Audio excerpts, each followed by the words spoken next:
Okay, next we'll briefly consider queue implementations using the same basic underlying data structures. So here's the corresponding API for queue of strings.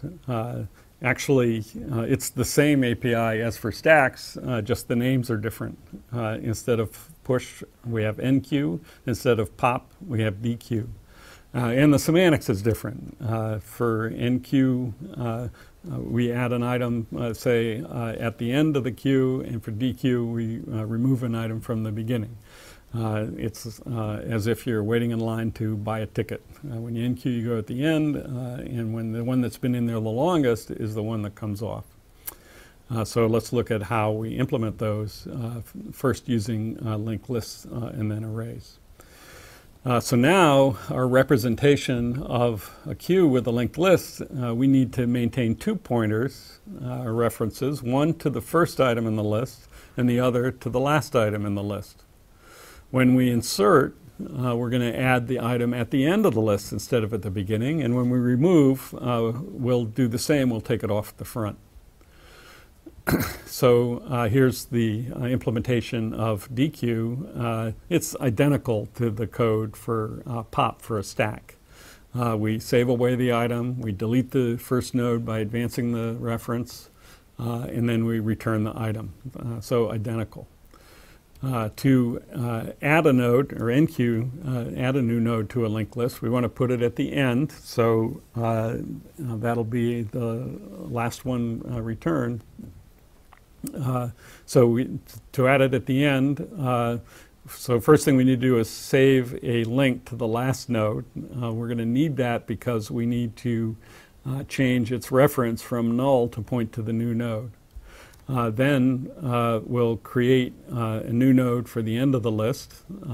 We'll populate its fields, and then that old link will change that from null to a pointer to the new node. So again, just a few lines of code. That's basic linked list processing. Actually, years ago when we taught courses in algorithms and data structures, much of the course would be about this kind of pointer manipulation.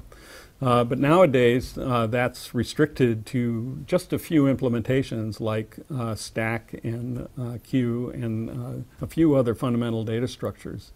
So we don't need so much anymore general programs for manipulating linked lists. We encapsulate them in basic data types like these.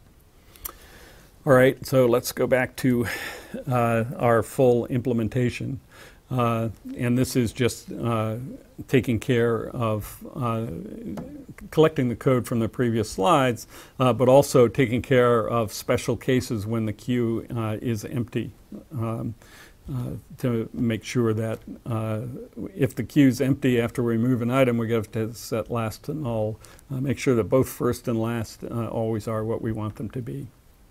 So those are details that are easy to check. Okay, what about arrays? Well, we won't do the details, but it's not difficult to implement queues with resizing arrays as well. Not difficult, but definitely a tricky programming exercise that people are welcome to try.